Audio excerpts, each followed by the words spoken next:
शुरू करें?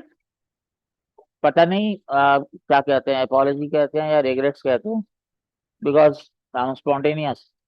तो कई बार कुछ चीजें मिस हो जाती हैं, like in the last video I said drive vehicles direct ancestor. Actually, I should have said direct ape ancestor. Direct human ancestor is Homo erectus. And then we also missed on osteodontoceretic culture, and nobody pointed out. कुछ discuss करना है osteodontoceretic में? क्या था question? Question क्या है? And its makers. So, osteum, dental, keratin.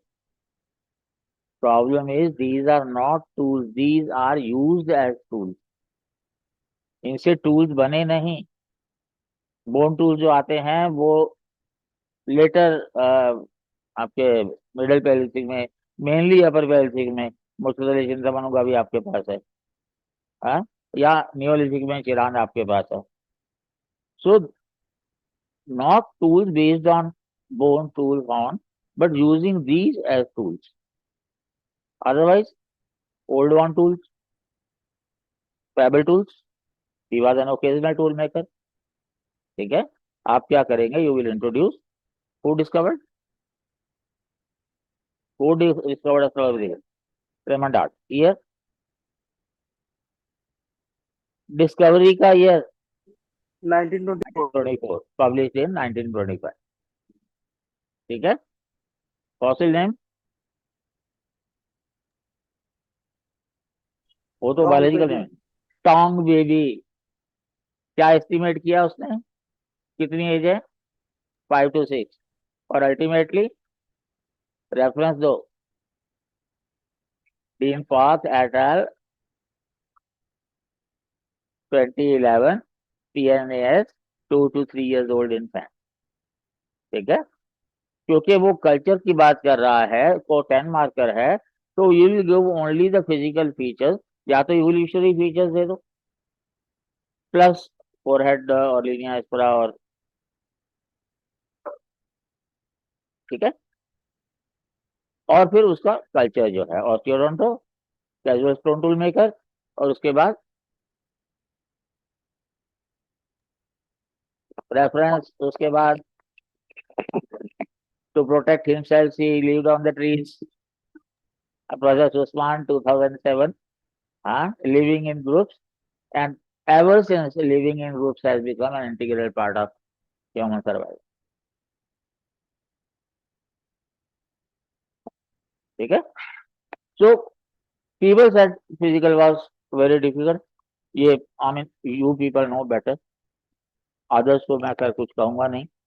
लोग तो टांग को भी टुआंग बोलते हैं, तो ऐसे लोगों की क्या तारीफ की जाए, छोड़ो उसको।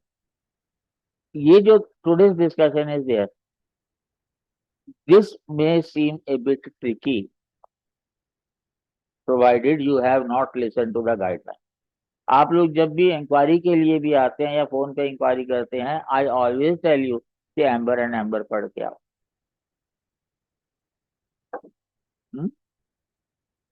नहीं पढ़ के आते लोग।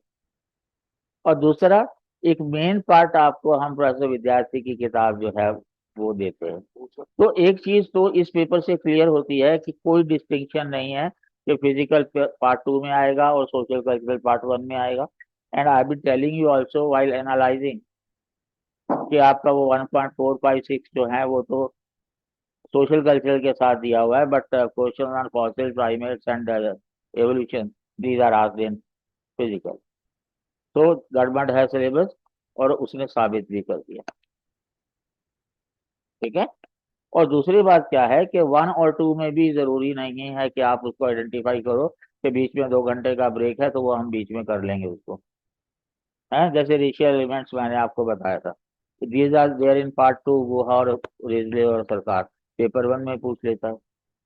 ठीक है, तो कई क्वेश्चन इसलिए ऐसे होंगे। एक चीज और ध्यान में रखना, जो बच्चे जो हैं ऑलरेडी जो कर चुके हैं, सबको बोल रहा हूँ, हम हमेशा कहते रहे हैं आप लोगों से, एम्बर एंड एम्बर के साथ साथ माखन झा को कभी नहीं भूलना। Sir I Makhan Jha think के जो 15 पेज आपको मिले हुए हैं वो बड़े क्रूशियल हो जाते हैं कई बार। जैसे रूरल कॉस्मोपॉलिटन का कंसेप्ट उसी में दिया हुआ है। जैसे MARC का कंसेप्ट उसी में दिया हुआ है, मैन एरिया रिसोर्स कॉर्पोरेशन का। प्रोफेसर मजूमदार का कंसेप्ट इतना इंपॉर्टेंट कंसेप्ट है मेरे हिसाब से, बट प्रोफेसर विद्यार्थी इन्फ्लुएंस में आके हम उसको इग्नोर कर जाते हैं। ये जो आप, मैं विद्यार्थी जी की किताब की बात कर रहा था, इसमें एक कंसेप्ट दिया हुआ है लिटिल कम्युनिटी का। ये उपाध्याय पांडे में भी दिया हुआ है, रेडफील्ड का दिया हुआ कंसेप्ट। छोटी छोटी चीजें बड़ी इंपॉर्टेंट हो जाती हैं बड़े बड़े आंसर्स के स्कोरिंग बनने में। ठीक है, आपको पता है ग्लोबलाइजेशन का इम्पैक्ट इंडिजिनस कम्युनिटीज पे पेपर 1 में पूछा हुआ है। इम्पैक्ट ऑफ ग्लोबलाइजेशन ट्राइबल्स हम पेपर 2 में पढ़ते हैं। हम्म?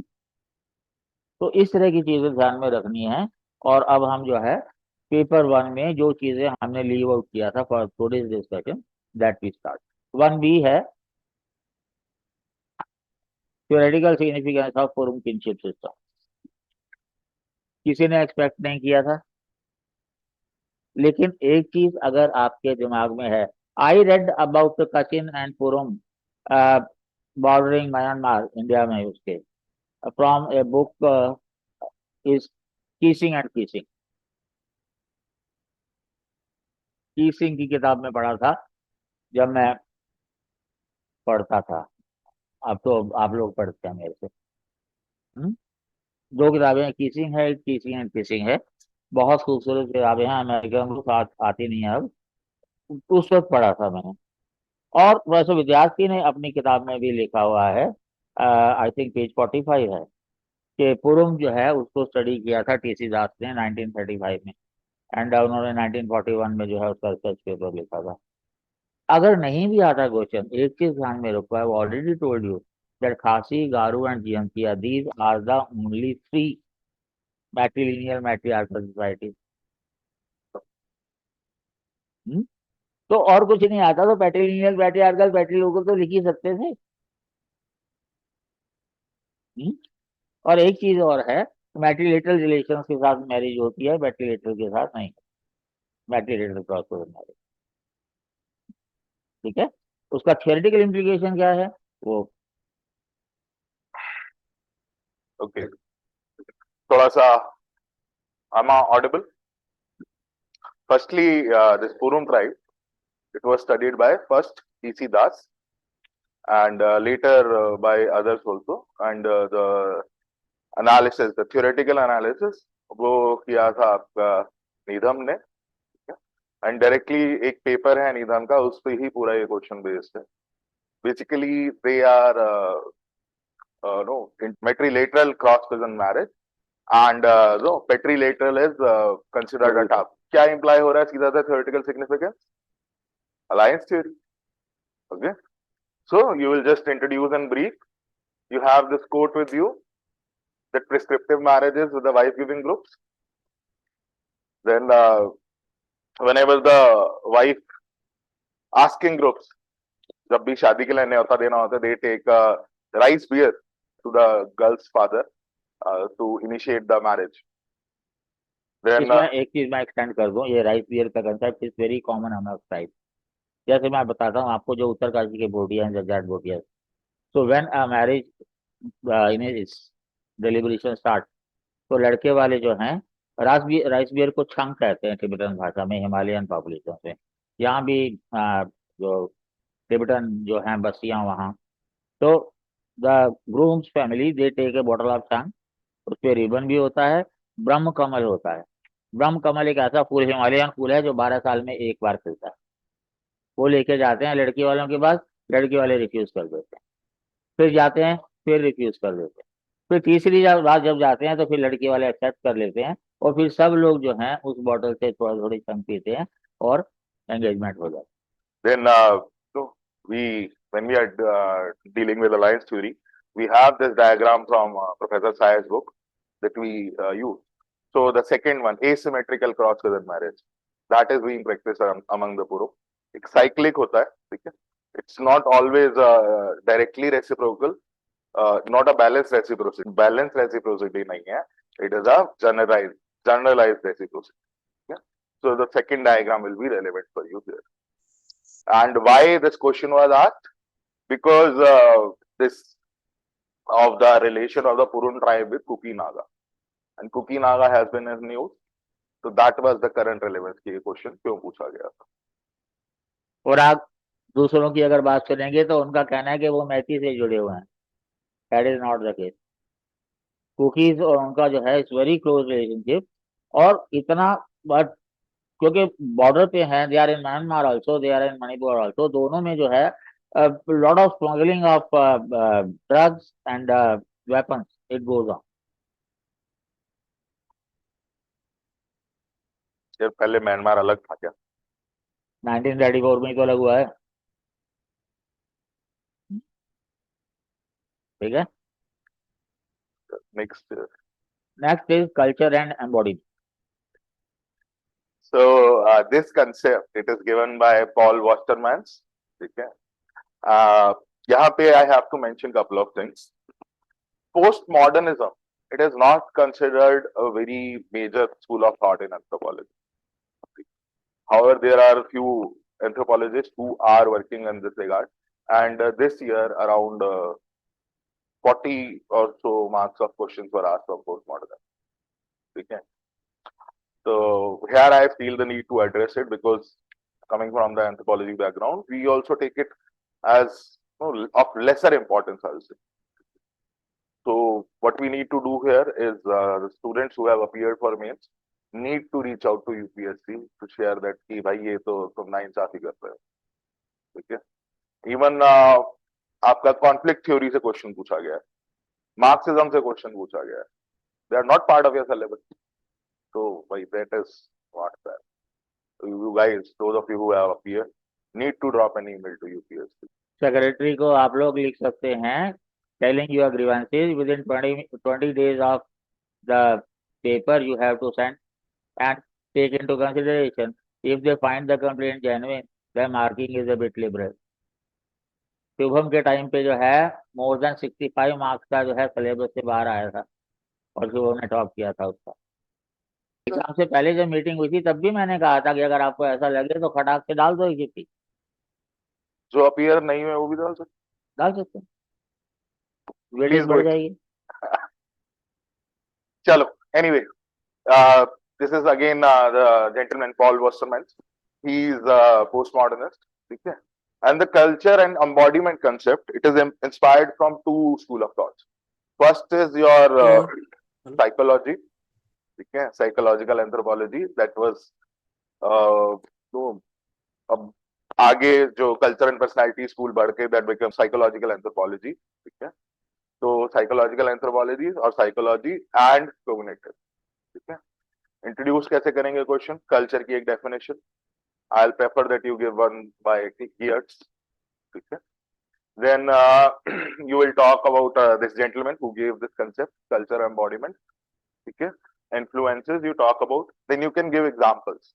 How your embodiment का मतलब है कि आपकी सोच में, आपके बॉडी लैंग्वेज में कैसे कल्चर आता है. There is this very common gesture that we have. क्या मतलब होता है इसका? हाँ या ना? ठीक है. Then you have so you must have observed in the South Indian movies that this gesture is often used. It is used in questioning tones. Yeah. Right, am I? I have to prove. Then again, a very interesting one. What does this mean? Food. In Italy, it means the middle finger gesture. Okay. So you can use these examples to quote in this concept. Okay. And finally, that is enough. 10 marks are. और चीज मैं आपको बताई थी, oriental versus occidental. Vivekananda ji की किताब है. उसमें क्या कहते हैं कि जैसे छींक आती है तो वेस्ट में बोलते हैं सॉरी. आपने वही अडॉप्ट कर लिया. मेरे को जब छींक आती है तो मैं बोलता हूँ शतम जीवी. जिसने याद किया है वो 100 साल जिंदा रहे. If your nose is watering, if you are sitting at the table in the north, people will throw you out. In India as a whole, but in England that is considered as a symbol of luck. So different cultures, they have different interpretations. So this is pretty much about it. Next is how anthropologists assess the nutritional status of a community. Discuss the significance of intersection of ecology, culture, and social inequality in the study of nutritional anthropology. How anthropologists assess the nutritional status, how you estimate BMI. You know, like we did on the Kamats of statistics. I'll make a video on an experiment field. There was a certain way to do it. We were doing well, but then in between monsoon came. So all our observations, they got biased because the nutritional habits also and nutritional needs also changed. So we studied Kamars. We studied their head circumference, chest circumference, upper arm circumference, waist circumference, and thigh circumference. We also estimated their biceps and triceps skin fold. These are very important in the measurement of nutrition. Then we also measured their HP content. These are simple things that we can do. We are not doing physiologically or anatomically. We should have taken a number of indicators, but whatever is possible in the field, that we do. Best way would have been to measure the nutritional status. Like when you are studying growth, how much intake of food is there and what is the nutritional value of that. That you got to do. On that basis, you can have your height and weight, and on the basis of growth is normal or stunted or wasting or whatever it is. Then, second part is discuss the significance of intersection of ecology, culture, and social inequality in the study of nutrition and soil. Intersection of ecology, culture, and social inequality. Now, social inequality is a very vague term. It may be between different social groups. It may be even within the family. Gender issues can be there. Like हमारे यहाँ जो है, women mostly they take food after whole of the family has taken food. और आपको जान के हैरानी होगी कि इन जनरल विलेजेस में 70% अंडर न्यूट्रिशन होती है वुमेन में, और ट्राइबल्स में it is more than 80% in the women. ठीक है, but that is not specified here, but you can add in general intersection of ecology. Ecology का न्यूट्रिशन से क्या रिलेशन है? आई have already told you in terms of nutrition and growth. If you remember, south America में मेज is the staple diet. ठीक है, then in among food gatherers, they hardly take 15 grams of protein. वो आपके जो है अक्षय कुमार चिल्लाते रहते हैं जितना आपका वजन है उतना तो प्रोटीन खाना चाहिए, बट फूड गैदरर्स ने they never fall sick because of that. उसके बाद फिर इकोलॉजी का, अब जैसे टुंड्रास में है, इन्यूस का फूड उनकी इकोलॉजी पे डिपेंड करेगा. मसाई मारा में उनका फूड उनकी नीड पे डिपेंड करेगा. हिमालयन भोटियाज में उनका फूड उनकी इकोलॉजी पे डिपेंड करेगा. ठीक है ना, उनकी इकोनॉमी और फूड रिलेटेड होंगे एवरीवेयर. पंजाब में गेहूं और rice, these are grown like exponentially, but still people are wheat eaters. नहीं खाते चावल. आप किसी होटल में चले जाओ that serves food of all kind and you are a vegetarian, you will take only veg food. Even if people say कि यहाँ नॉन वेज फूड ज्यादा टेस्टी होता है. इकोलॉजी है, कल्चर है, रिलीजन है, वो सारा जुड़ जाता है.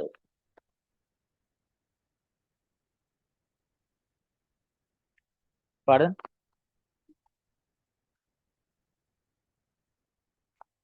नहीं, वो तो एज वाइज वेरी करेगी ना बस. लेकिन जितना वो एट बर्थ होता है और एडल्ट में कितना होना चाहिए, दो statistics you have with you. Limbs का proportion what is there at birth and how it grows, the proportion you have with you in the study of human physical growth.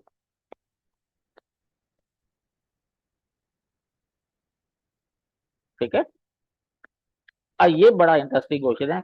एक चीज और मैं बता दूं, I have already been telling you कि कोई question अगर एक बार आया है तो नेक्स्ट प्रोबेबिलिटी इज 1 in 100. वो 1% पे तो हम वैसे भी एक्सक्लूड कर देते हैं, चाहे आप हार्डी वेनबर्ग की बात करिए, चाहे आप बैलेंस पॉलीमॉर्फिज्म की बात कीजिए. But if it has been asked twice और more, probability is at least 1 in 10. 10% is quite a high probability. जो क्वेश्चन नहीं पूछे गए हैं उनकी तो बहुत लंबी लिस्ट हो सकती है। Why should he ask the same question again? ठीक है, तो in case if you are worried about कि अब ये आया है और ऐसे ही आएगा, just forget about out and it all depends on the whims of the paper. मैं एक वीडियो सुन रहा था, वो बंदा बता रहा था कि 130 नंबर का पेपर वन फिजिकल आया है, तो 250 में से 130 अगर आप फिजिकल कर रहे हो तो बल्ले बल्ले हो गए। हमने तो जो एस्टिमेट किया था कि 215 मार्क्स का जो है वो 5 टॉपिक्स की बात की थी, fossil, primate, evolution, genetics, archaeology. आप किसी को भी सुन लो, पता लगेगा ये 5 टॉपिक आते ही नहीं किसी को, वैसे तो ये भी नहीं आते। हम्म। बहुत सारे क्वेश्चन नंबर से रेडीमेड हैं, अगर आपने गहराई से पढ़ा है तो आपको मार्क करके दिया हुआ है कौन कौन से टॉपिक। विद्यार्थी भी अभी आपको मार्क करके दे देते। Critically examine the drawbacks in assuming culture as an integrated closed system in understanding of contemporary society. Closed system आता है कि नहीं? हाँ हाँ बोलो ना। Closed system is characterized by So caste system and all. strong kinship base. The person is dependent on. So obviously endogamy is the rule. वो अपनी जगह है। क्लोज सिस्टम जो है it has to be self sufficient also.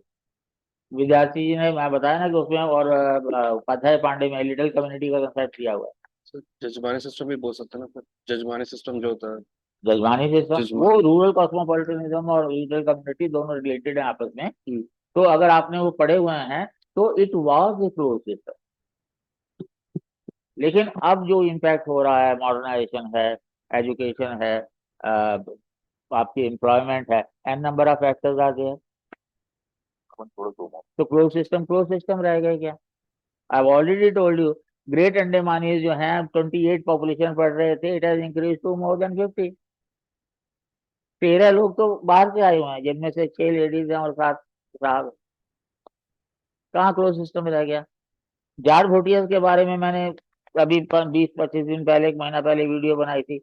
There were 4 cases of घर जमाई। One of them was from Delhi. Delhi का एक कोहली करके सरनेम था उसका, कपड़े बेचने जाता था, वहीं रह गया।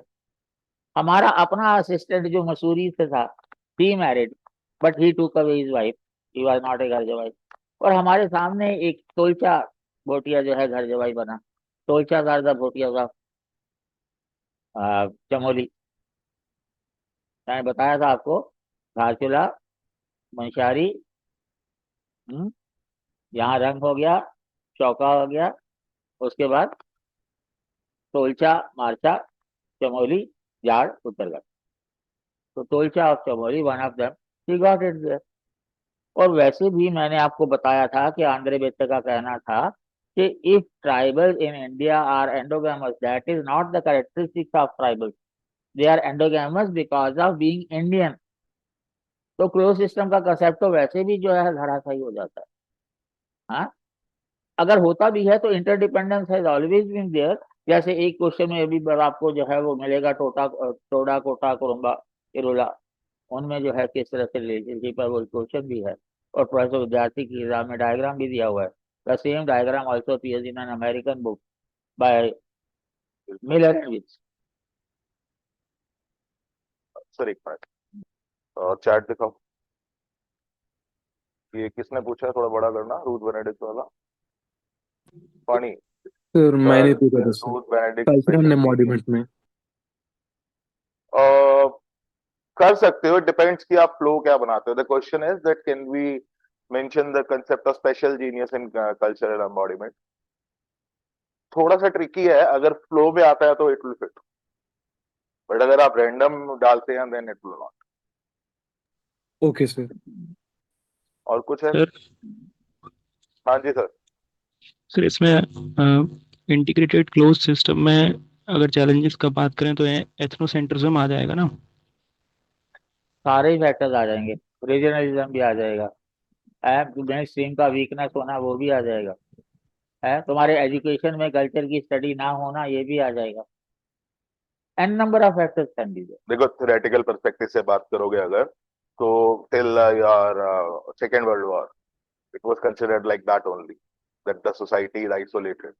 ठीक है, तो बाद में जो गियर्स की theory I, vehicle of culture, with the culture is evolving, या तुम्हारा बोआस का जो भी कहना था शुरुआत से कि एक्सटर्नल इन्फ्लुएंसेस रहती हैं, ठीक है, that started getting integrated. And when the postmodernism rose, that no society is unaffected with the presence of the anthropologists. Okay? So everything they talk about keep on evolving. So all that aspect we need to integrate as well. Again, a very interesting question. Anthropology provides a multi-dimensional understanding of human beings by bridging the gap between science and humanities. Elucidate. ये तो sir पका पकाया हमारा question है. किसकी definition दोगे? Joshi sir. PC Joshi, NK Bose Memorial Lecture 2013. So that covers everything. Within that you can say the question. Otherwise also, अगर आपने मेरी वीडियो देखी है what is anthropology, I said there are two major disciplines. America में 4 बनाते हैं. इस तरह से बना लेंगे तो कितनी हो जाएंगे? जैसे इकोलॉजिकल एंथ्रोपोलॉजी. हाँ, आपने मीनिंग एंड स्कोप पढ़ा है. Social ecology, biological ecology, social ecology, cultural ecology. ये सोशल कल्चरल हो गई. इवोल्यूशनरी इकोलॉजी ये आर्कियोलॉजी हो गई. बायोलॉजिकल इकोलॉजी ह्यूमन एडेप्टेबिलिटी हो गई. तो ये सारे मिला करके वो इकोलॉजी हो गई. ठीक है. और पिछली ही वीडियो में मैंने आपको सोशल बायोलॉजी के बारे में बताया, whereby we study the genetics, behaviour and culture. और हमारे जो रिसेंट जो एडवांसेस हो रहे हैं, primate behaviour, psychology, culture relating to human evolution, वो सारे आपके पास पॉइंट्स हैं. बायोलॉजिकल एंथ्रोपोलॉजी की जो भी इवोल्यूशन हो रही है, इट इज इंटरडिसिप्लिनरी. जब हमारी वर्ल्ड कॉन्फ्रेंस हुई थी, प्री सेशन हुआ था यहाँ पे दिल्ली में, तो वहां मैंने कहा भी था कि बायोलॉजिकल एंथ्रोपोलॉजी जो है, they have started involving social cultural anthropology, but social cultural anthropology वालों ने बायोलॉजिकल एंथ्रोपोलॉजी को मतलब उनको समझ ही नहीं आती. जितने भी लोगों ने जितना ज्यादा एक्शन रिसर्च किया, अप्लाइड रिसर्च किया है, most of them they had there base in biological anthropology. आज के भी टाइम देखो, प्रोफेसर केसी मल्होत्रा है, इंडियन स्टैटिस्टिकल इंस्टीट्यूट कोलकाता में जो जेनेटिक्स यूनिट के हेड थे. हाँ, प्रोफेसर IP सिंह थे दिल्ली यूनिवर्सिटी के. आप मेरी बात कर सकते हो. आप जितने भी लोग देखोगे, they had their original fundamental background in biological anthropology and they have done much more work in applied and action. ठीक है. और लोग इसको कहते हैं कि बड़ा मुश्किल क्वेश्चन है. तो जब लिखोगे तब पता लगेगा. तो कंक्लूड जो है आप एरिक वुल्फ से कर सकते हो, आप रूथ बेनेडिक्ट से कर सकते हो, आप इवन वो जो फॉरवर्ड लिखा है एंजेला चेटर की किताब में, Anthropology left cannot be left alone to हाँ, मोरेला, आप वहां से कर सकते हो.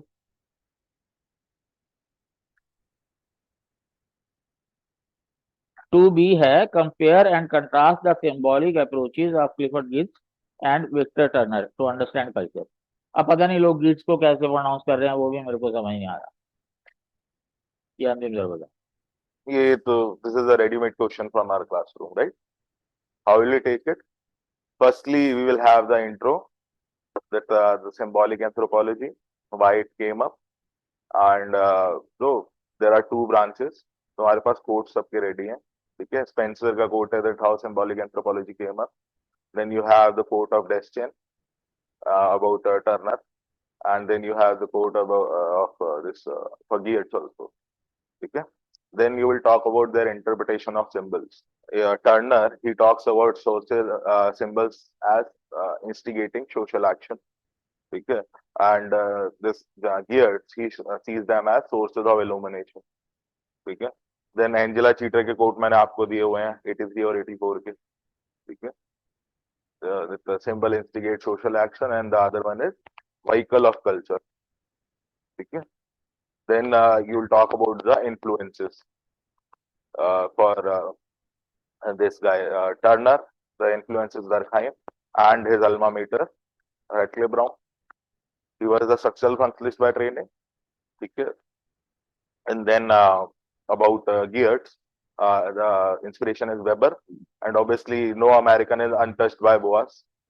क्लियर है वो नेटिव पॉइंट ऑफ व्यू से इंटरप्रेट करना hermeneutics का जो एक्सपेंशन उसने किया है, the way he expanded hermeneutics and later ended up applying it on the works of Malinowski and others also, that is there.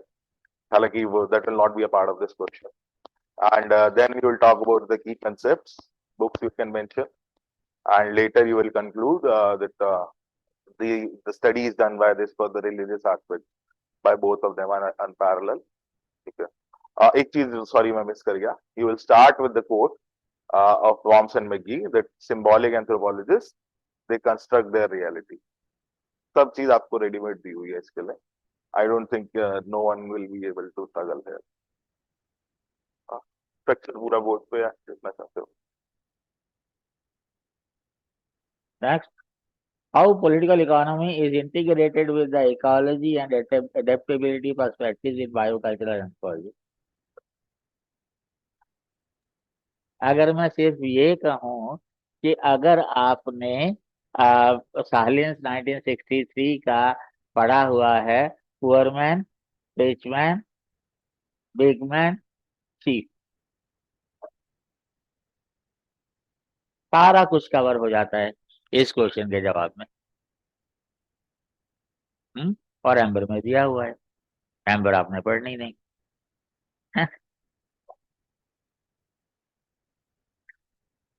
Food production के जो chapter highlight करके दिया हुआ है. अब पॉलिटिकल इकोनॉमी, पहले पॉलिटिक्स और इकोनॉमी में क्या डिफरेंस है? If you are politically powerful you want to be wealthy and the other way around. ठीक है, आपके पास पोटलास का एग्जांपल है. ये बिग मैन की भी बात वही कर रहा हूँ. They kill thousands of pigs, invite people and share. तो एक तो पिग जो हैं वो इतने ज्यादा हो जाते हैं कि इकोलॉजी के लिए थ्रेट हो जाते हैं. तो उसके थ्रू जो है they estimate their economic and political status also. Integrate with ecology and adaptability, इन दोनों के साथ ये इकोलॉजी और एडेप्टेबिलिटी तो अपने आप जुड़ी गई ना. जैसे बिग बैंग की मैं बात कर रहा हूँ तो पूरा एनवायरनमेंट जो है उनका जो इकोसिस्टम जो है it survives on the economy which is based on pig. और उनको जो है वो बुचर करना उनके कल्चर का एक पार्ट है, क्योंकि उनकी पूरी सारी एडेप्टेबिलिटी खत्म हो जाएगी. हर जगह से और ही हो जाएंगे, आदमी रहेंगे ही नहीं. ज्यादा मैं अगर बताऊंगा तो फिर अब आप लोग सोचोगे कि नहीं यार ये तो किया हुआ है वो तो किया है. Principle of use and disuse इस्तेमाल किया करो, थोड़ा दिमाग का इस्तेमाल करो. ठीक है. सर अगर एग्जिस्टिंग जो बच्चों के पास कंटेंट है अगर ये पढ़ा नहीं है एम्बर से तो कैसे डील करते? पढ़ लो उसको. Chapter 10 amber and amber I was thinking highlight किया हुआ आप लोगों को. 7 ही चैप्टर पढ़ने हैं खाली. सर मार्विन हैरिस की टोन पे नहीं ले जा सकते. आप मार्विन हैरिस का कल्चरल इकोलॉजी की बात कर सकते हो. आप वो जो है MARC कंसेप्ट जो है उसकी बात कर सकते हो, मैन एरिया रिसोर्स कॉर्पोरेशन. आप विद्यार्थी का नेचर में स्पिरिट भी डाल सकते हो. Sir Leslie White. Leslie White तो उसका सपोर्टिंग है ना हैरिस का.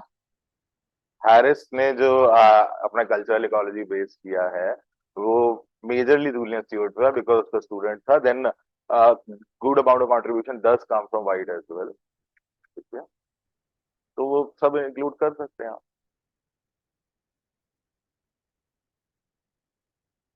अब एक मच्छर ने मेरे को काटा, ये डेंगू वाला है कि नहीं है कैसे पता लगेगा?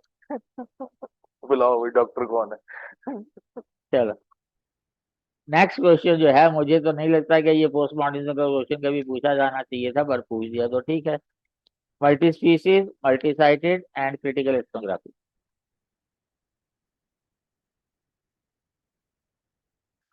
Again this concept is from postmodernism. ठीक है, जो 3 पार्ट है क्वेश्चन. ठीक है, multi species, multi sited and critical ethnography. Now here I will agree with the general expression of anthropology that postmodernism nahi chalne wali thi, because they are again talking about the old points of Boas and just rephrasing them.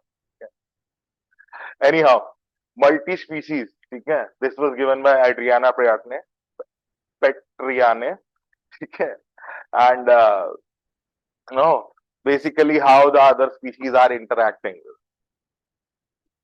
I think this concept of totemism is talking on that tone only, कि उसको थोड़ा सा rephrase किया गया, that is what is being done here, ठीक है. Then multi-sited, the concept is given by George Marcus. This gentleman, George Marcus, he is his discipline is anthropology of elites.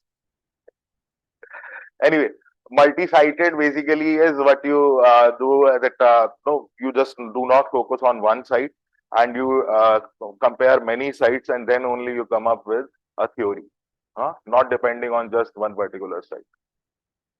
You can give an example in terms of culture of poverty.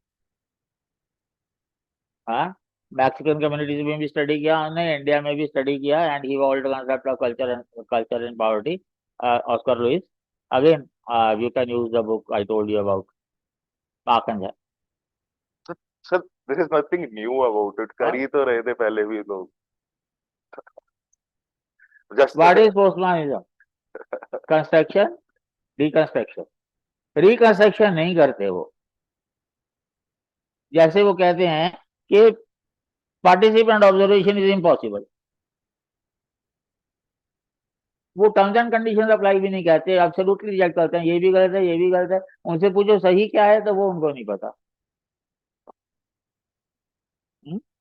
वही मैं भी कहता हूँ, class में हम लोग क्या करते हैं, अच्छा मैंने ये वहां से पढ़ के आया हूँ, मैं कहता हूँ पहले भैया ब्रेन वॉश करो, अपना निकालो वहां से. You have learn, you unlearn and you relearn. This is postmodernism. और ये तो मैं 40 साल से करता आया हूँ, इसमें कौन सा पोस्ट हो गया. in critical ethnography, just read the content on the book. यही तो करते आए हैं यार. Why is this concept separately asked? You do participant observation and you try to understand the social injustice present in the society. Basically, आपको जाके समाज में रहना है. You are not supposed to go to the authority to learn about the society. That is critical ethnography. ठीक है. Then James Fraser. किस concept के लिए जानते हैं हम इनको? Magic science religion. Now James Frazer की बात करते हैं. So he belong to the classically evolutionary school of thought. He belonged to classical evolutionary school of thought, and the major book that he wrote is James Fraser, Magic Science, the Golden Book, right? Book है, books है, 12 volumes.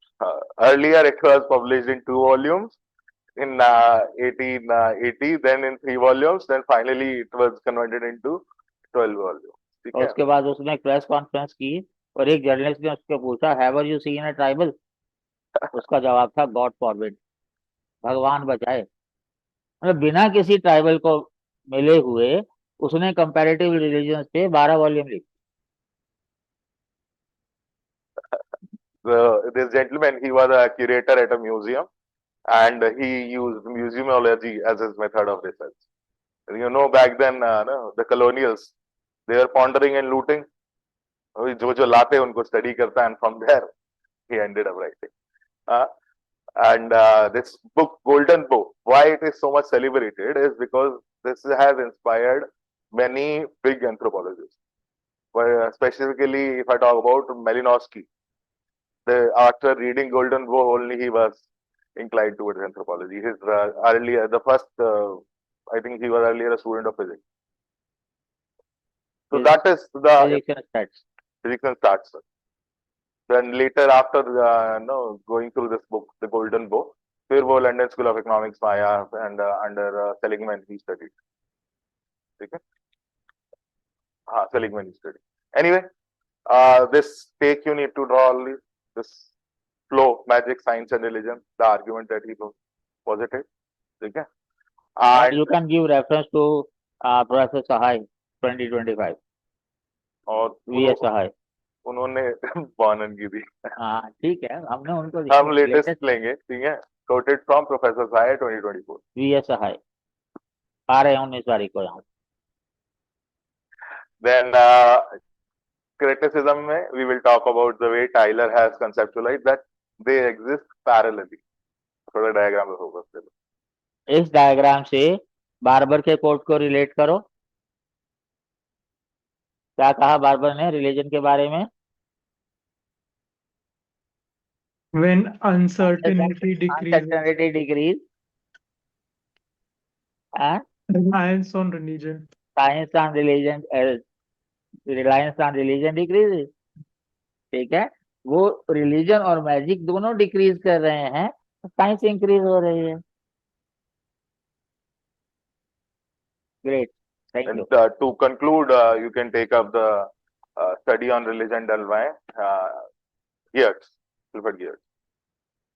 So Geertz की religion की definition डाल रहे हैं and में. So conclusion में you can use that how the study of religion has evolved, and you will put the definition of religion by Geertz.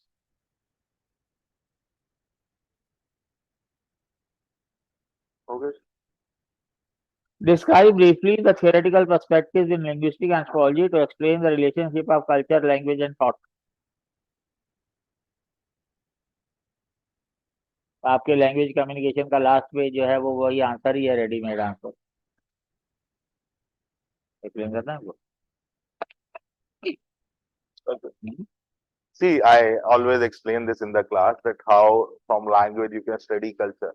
Like in English, to address a second person, someone in second person, you have only single salutation, that is you. But in Hindi, how many you have? You have 3 degrees. 2 for contemporaries, tum respectful contemporaries, aap respect. But then there is a variation. Two is for you and two is also used for God.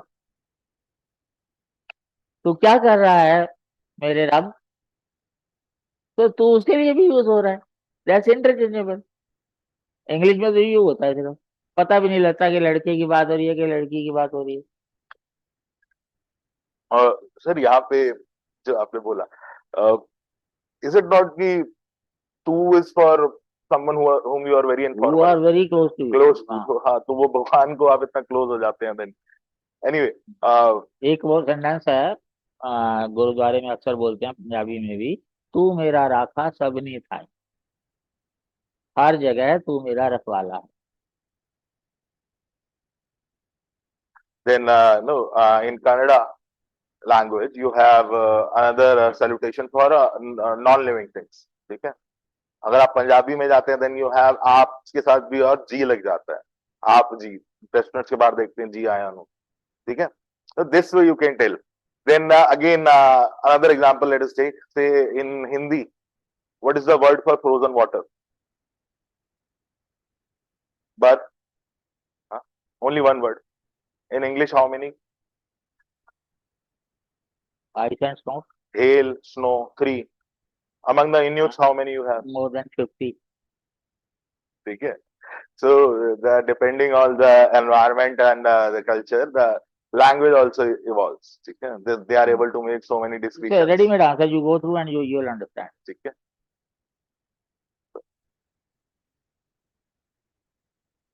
Last, second last. How the study of variation in the forms of marriage led to rethinking on the concepts of social reproduction, kinship, and family. Social reproduction. This social reproduction concept given by Marx.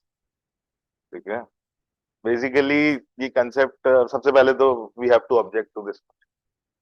Marxism हमारे syllabus में नहीं है. Why can you ask this question? So those of you who appeared at least need to drop an email. Yeah? I think funny you appeared, right? Yes sir. कैसा गया exam? और ठीक था sir. Paper 2 ठीक था. Paper 1 भी ठीक था सर. पेपर 1 ठीक था. Yes sir. पेपर 1 जो है एवरेज स्कोर कह रहा हूँ. If your performance is average 140 should be the score.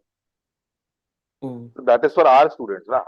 तो मैं अपने स्टूडेंट्स की बात कर रहा हूँ, पड़ोसियों की बात थोड़ी कर रहा हूँ. बाहर वालों के लिए तो for others 140 would be maximum. Yes sir. ठीक है.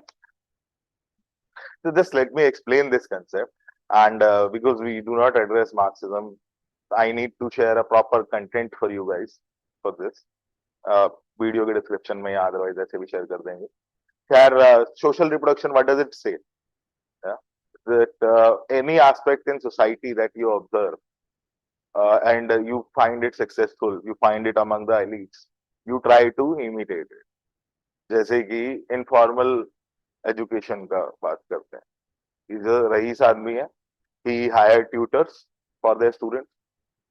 And right now the situation is, sir ने एक पीछे वीडियो में भी mention किया था, that more than 50% even in the rural areas are going for tuitions or coaching. ठीक है? So all any cultural aspect that is no observed and reproduced in the society, this social reproduction talks about. ठीक है? How the study of variation in the forms of marriage led to rethinking on the concept of social reproduction, हो गया. kinship and family. Relate कर लोगे kinship family से? क्या ज्यादा बच्चे पैदा करना सोशल रिप्रोडक्शन है? मैं कल एक वीडियो देख रहा था कि अगर जितने ज्यादा पॉलीजिनी में जितनी ज्यादा बीवियां होंगी उतने ज्यादा बच्चे होंगे. Is this statement correct? Yes sir. बेवकूफ. No, आज से sir. 30 साल पहले बजरंग दल का प्रेसिडेंट मेरे पास आया था किसी और काम से, और आते ही मेरे को जो है 2 बंदे भी लाया था इम्प्रेस करने के लिए कि ये देखो ये लोग जो 4 शादियां करते हैं. मैं करूँ तो बात करो, तुम्हें किसने रोका है? तो बात कर लो. नहीं, वो 4 शादियां करते हैं तो उनकी आबादी बढ़ती है. कैसे? अब एक आदमी अगर मान लो एक बीवी के 4 बच्चे हैं तो एक आदमी के 16 बच्चे हो गए. अगर तुमने खुद ही कहा बीवी के बच्चे हैं तो 4 बीवियों के 16 हुए. अगर चारों अलग अलग शादी करें हो सकता है एक एक के 6 हो जाए, तो 24 हो जाएंगे. मैं क्या अपना कंसेप्ट क्लियर करके आओ तो बात करना. तुम्हें भी मैं कह रहा हूँ कंसेप्ट क्लियर करके आओ फिर बात करना. ठीक है, चलो last question. How theories of postmodernism are relevant in promoting social justice, empowerment, and marginalized communities. इससे घटिया क्वेश्चन नहीं हो सकता. पोस्टमॉडर्निज्म कभी भी किसी का फायदा नहीं दे सकता. मतलब भी शुरू कैसे करेंगे? प्रॉपर पोस्टमॉडर्निज्म का क्वेश्चन है. Will start with the quote of Lyotard. ठीक है? Then we will give a brief introduction what does postmodernism tries to address. Right? After that, क्या हुआ? Okay. After that, we'll have the background why postmodernism came. ठीक है? You have the reason of diverging case studies of Kapustula, discovery of Malinowski's publication of Malinowski's diaries 1967, where he has given derogatory remarks to the native population, calling them out niggers. Okay? Even expressing his sexual fantasies.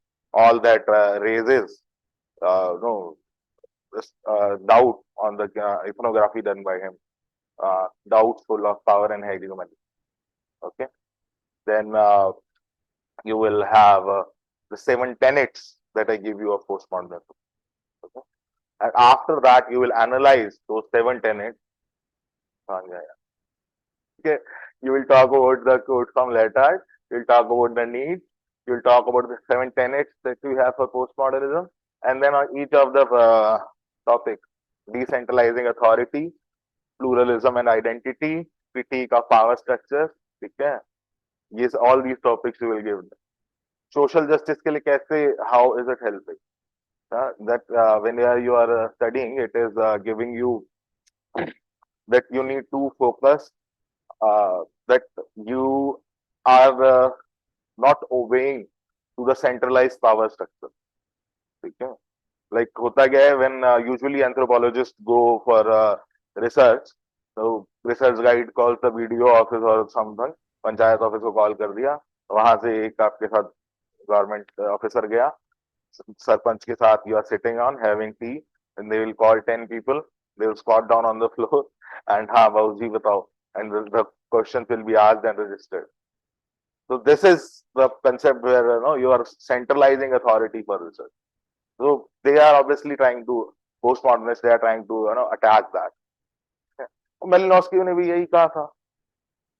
ठीक है. After that, you will give the criticism. ठीक है.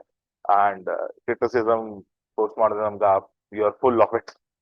And finally, you will conclude that this concept of social justice, it's not new, just a rebranding in the name of postmodernism. ठीक है. अब बताओ बच्चों, जिन्होंने दिया है कैसा, कोई पेपर 1 वाला पहला था फिजिकल वैसा ही paper. I in the beginning when I gave my first reflection on 31st, I said paper is intelligent and scoring. लोगों ने क्रिटिसाइज कर दिया, नहीं सर इट इज टफ. मैंने तो कहा ही नहीं कि इजी है या टफ है. आता है तो इजी है, नहीं आता तो टफ है. But one thing is there, if fundamentals are not clear and you do not know how to relate different issues, then this paper is not for you. और क्या हवा फैलाई जा रही है कि अब हमेशा इसी तरह से होगा? If that is the case, फिर सेकंड पेपर इतना इजी क्यों दे दिया भाई? वो भी इसी तरह से होना चाहिए था. It depends on the paper setup. ठीक है. अगर पेपर दिल्ली, चंडीगढ़ या कोलकाता में बनेगा तो paper will be tough. Means if your fundamentals are not clear, you will think it is tough. अगर और जगह पे बनेगा तो पेपर विल लुक इजी. तो आप खुद ही जो है पेपर देखने के बाद कर सकते हैं कि पेपर कहाँ बना हो. ठीक है. लेकिन एक चीज ध्यान में रखो, मैंने कहा था कंपैरेटिव होती है मार्किंग, टफ वाफ कुछ नहीं होता. आपने लिखा, आपने 2 गलतियां की, मैंने लिखा, मैंने 4 गलतियां की, you will score more. Simple. Absolute answers नहीं होते यूपीएससी में, कंपैरेटिव होते. ठीक है. तो मेरा ख्याल है कि कॉन्फिडेंस बढ़ना चाहिए. और एक चीज थोड़ा सा और ध्यान में रखनी चाहिए कि जो हम कंपल्सरी रीडिंग बताते हैं वो आपको करना चाहिए. कई बच्चों के दिमाग में है कि वैस में तो भाई पहले से तैयार करके जाओ, क्योंकि बाकी इंस्टीट्यूट में तो एनसीईआरटी भी इंस्टीट्यूट में पढ़ाई जाती है. मैं तो एक वीडियो में कहा है कि अगर एनसीईआरटी की कुछ कोचिंग भी चाहिए तो छोड़ दो यूपीएससी. यार देश का सबसे बड़ा इम्तिहान दे रहे हो. हमारे जैसे पिछले साल 18 बच्चे पास हुए तो 18 के 18 हमारे थे, उधार लिए हुए नहीं थे. ना वो इंटरव्यू के बच्चे थे, ना वो टेस्ट सीरीज के बच्चे थे. कोई और क्लेम भी करके दिखा दे तो हम मान जाएं कि हम सरेंडर कर देंगे उसके साथ.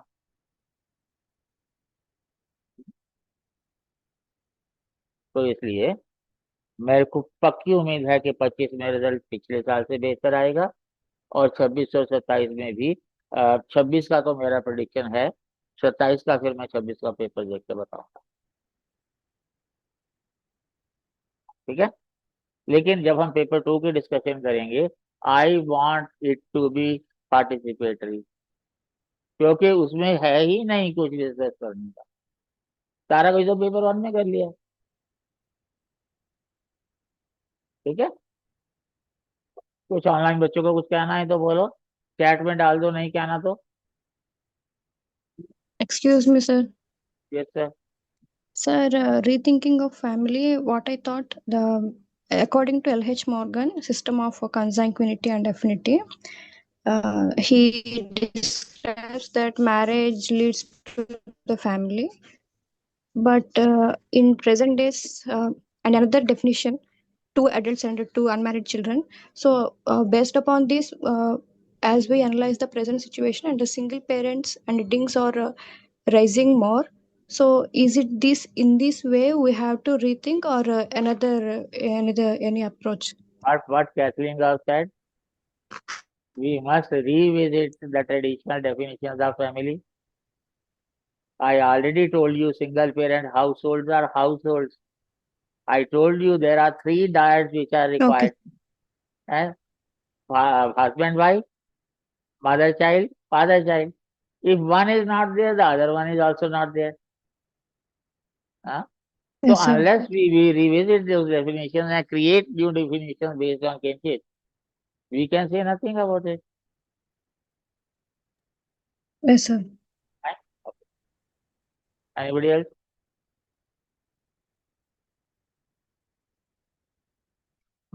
So, lastly, try to think about what you study. ऐसा नहीं है पढ़ा रट लिया खत्म. You need to revisit in your mind that one concept, how is it linking with another. If you are doing it that way, you are trying to enjoy the subject. If you are trying to love the subject will definitely reward you back. अगर किसी को anthropology पसंद है, anthropology पे प्यार है, उसके लिए ये पेपर बहुत बहुत आसान. इट्स जस्ट लाइक धर्म और रक्षति रक्षिता. तुम धर्म की रक्षा करोगे तो धर्म तुम्हारी रक्षा करेगा. The same applies to anthropology. Professor साहब पिछली बार जब आए थे तो उन्होंने कहा था once you are into anthropology you can not come out of it. As a bureaucrat भी जब कोई डिसीजन लेने लगेंगे तो आपके माइंड में स्ट्राइक जरूर करेगा कि भैया इस तरह से होना चाहिए, इस तरह से नहीं हो रहा.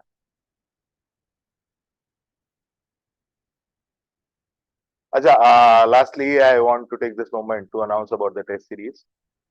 The test series for there are 3 versions: 8 weeks, 16 weeks, and the Sampurna one. Okay. So the 8-week test series for September to November is going to start from 15 September. I have already shared the broad schedule with you guys, and I'll be sharing the Google form for that. And Sampurna ki details already aapse shared hai. So for all that, communication will be made today in the WhatsApp group. Okay. Chalo, all the best, guys. See you. Next sir session kab? So we'll meet on Tuesday for paper 2 discussion. Tuesday, hopefully.